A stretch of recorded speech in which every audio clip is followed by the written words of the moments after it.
It was a dark and stormy night when the group of friends decided to explore the abandoned asylum on the outskirts of town.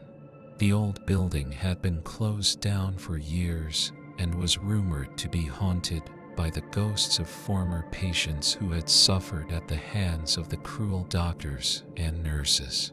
Despite the warnings from the locals, the friends were determined to investigate the asylum and uncover its secrets.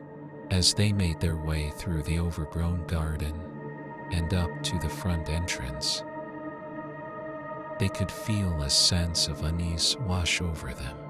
The building loomed ominously in front of them, its broken windows and crumbling brickwork a testament to its dark past.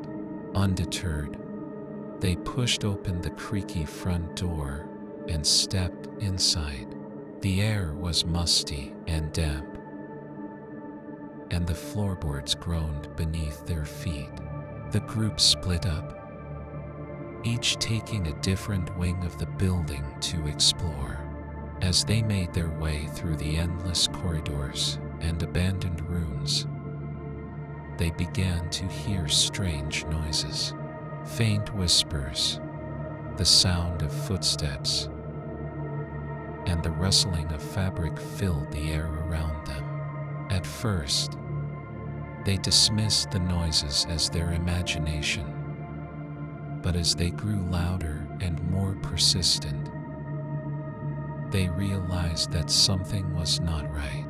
It was then that they saw her, a young woman, dressed in a hospital gown, was standing at the end of the corridor, her hair matted and her eyes hollow.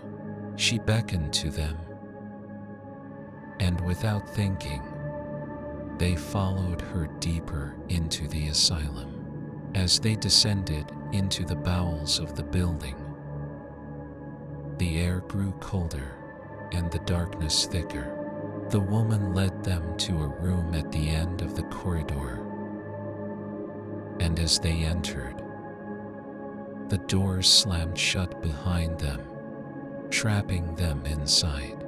The room was bare except for a single metal chair in the center.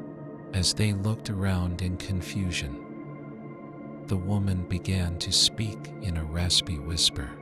She told them of the atrocities that had been committed in the asylum, of the experiments that had been carried out on the patients in the name of science.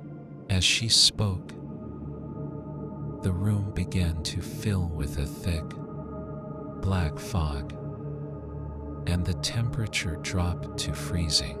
The friends huddled together, their breath visible in the frigid air, as the woman's voice grew louder and more menacing. Suddenly, the chair in the center of the room began to move, its metal legs scraping against the floor.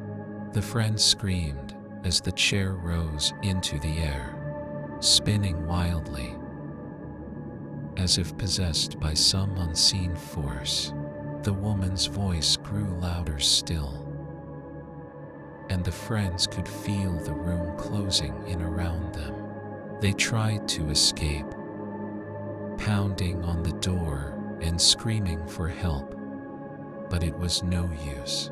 They were trapped, and the woman's words echoed in their minds, filling them with terror.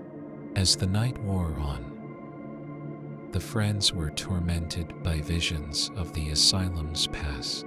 They saw the patients being tortured and experimented on, their screams ringing in their ears. They saw the doctors and nurses, their faces twisted with sadistic glee, as they carried out their heinous experiments. At last, the sun rose, and the fog began to lift. The friends stumbled out of the asylum, their minds reeling from the horrors they had witnessed.